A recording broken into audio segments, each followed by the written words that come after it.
దారితీస్తుంది సమస్యలకు ప్రాక్టీస్ లో మీకు అవపడుతుంది కొంచెం మీకు అనిపించిన దాంతోనే నేను ముందుకు సాగుతాను సార్, ఎందుకంటే మీకు అనిపించిన దాంట్లో వాస్తవం ఉందని నేను కూడా నమ్ముతున్నాను. అయితే ఇక్కడ ఒక విషయం స్పష్టంగా చెప్పాలి సార్, మధ్యలో ఒక 6 నెలల క్రితం అనుకుంటాను కవిత గారు అసెంబ్లీ ముందు జ్యోతిబా పూలే విగ్రహం పెట్టాలని చెప్పి మధ్యలో కొంచెం అయి ఉండే, కంచె ఐలయ్య గారు చెప్పిన స్టేట్మెంట్ కూడా కొంచెం కాంట్రవర్సీ అయి ఉండే. అంటే సరే బీసీల పట్ల మాకున్న చిత్తశుద్ధి మాకున్న నినాదం ఇలా ఉందని చెప్పి వాళ్ళు వ్యక్తపరిచే టైంలో కాంగ్రెస్ పార్టీ ఒక యజ్ఞం చేస్తుంది. ఆ యజ్ఞము రాజ్యాంగబద్ధంగా వాళ్ళకి రావాల్సిన హక్కుల మీద కోర్టు పని కూడా మేము చేస్తామని చెప్పి కాంగ్రెస్ పార్టీ ఎక్కడ క్లెయిమ్ చేసుకుంటలేదు. కానీ ఒక మాట అయితే స్పష్టంగా చెప్పదలుచుకున్నాం, ఒకసారి ఈ సర్వేని ఒకసారి మీరు చూడండి. సామాజిక, ఆర్థిక, రాజకీయ, విద్య ఈ అంశాలలో వాళ్ళకున్న ప్రాధాన్యత ఎంత, వాళ్ళకున్న ప్రాతినిధ్యం ఎంత, వీటి మీద మనం జరుగుతున్న చర్చ ఇది.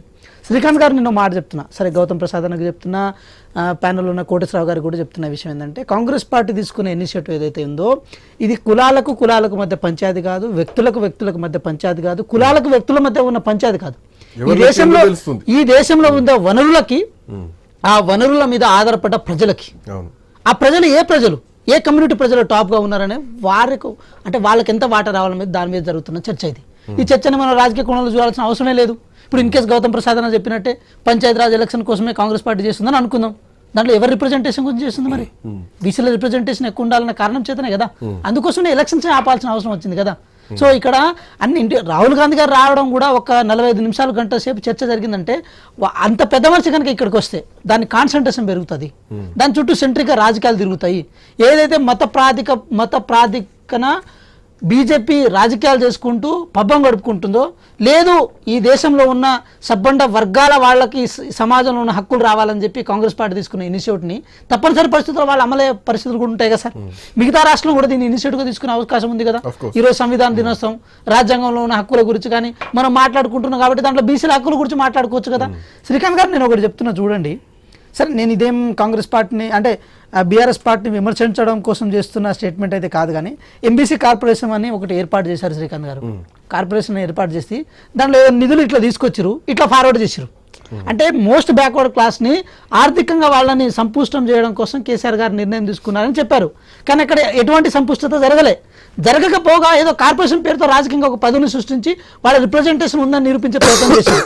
కానీ ఇప్పటికీ చెప్తున్నాను శ్రీకాంత్ గారు, చాలా కమ్యూనిటీలో ఇప్పుడు మనం కొన్ని కమ్యూనిటీని అసలు మనం దీంట్లో రిప్రజెంటేషనే చేయము, మేజర్గా ఉన్న ఒక 10 కమ్యూనిటీస్ మాత్రమే మనం బేస్గా తీసుకుంటాం. ఆ కమ్యూనిటీస్ని రాజకీయంగా వాళ్ళకు అవకాశాలు రావు, ఆర్థిక అవకాశాలు రావు, సామాజికంగా వెనుకబాటుతనం ఉంటుంది, విద్యాపరంగా వెనుకబాటుతనం ఉంటుంది. వీటన్నిటిని ఓవర్కమ్ చేయాలంటే వాళ్ళ జనాభా ఎంత ఉందో తెలిసాల్సిన అవసరం ఉంది శ్రీకాంత్ గారు. ఇదే కేవలం కాంగ్రెస్ పార్టీకనే కాదు, బీజేపీ కావచ్చు, కాంగ్రెస్ కావచ్చు, బీఆర్ఎస్ కావచ్చు, ఏ పార్టీకైనా సరే మేము ఇంత ఉన్నాం మాకు ఎంత ఇస్తారని చెప్పి అడగడానికి ఒక హక్కు ఉంటుంది.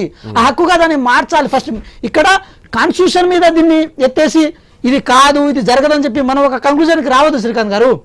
వాళ్ళ హక్కుని వాళ్ళని తెలియపరిచినప్పుడు ఆటోమేటిక్గా ఏ పార్టీ దగ్గరనైనా వాళ్ళ అవకాశాన్ని లాక్కునే మనం అవకాశం వాళ్ళకి కల్పించగలగాలి. అది ఆ ప్రక్రియనే ఇప్పుడు కాంగ్రెస్ పార్టీ చేస్తుంది.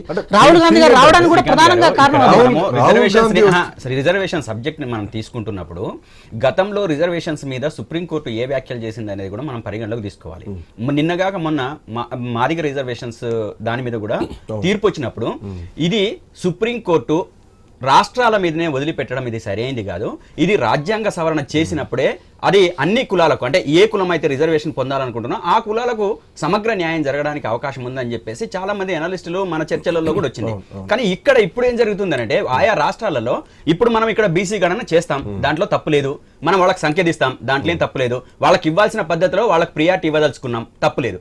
కానీ ఇది అంతిమంగా మళ్ళీ కోర్టులోకి వెళ్తే ఎటువంటి పరిస్థితి వస్తుంది అనేది కూడా మనం అర్థం చేసుకోవాలి. ఎందుకంటే రాజ్యాంగ సవరణ లేకుండా, రాజ్యాంగ ఆమోదం లేకుండా, ధృవీకరించకుండా, అదేవిధంగా సెంట్రల్లో ఉన్న బీజేపీ దీన్ని కంప్లీట్గా అంటే బయటకు నోటితో వెక్కిరించి నొసలితో ఎక్కిరించే పని బీజేపీ చేస్తా ఉంది. ఈ క్లిష్టమైన సమయంలో నేను ఖచ్చితంగా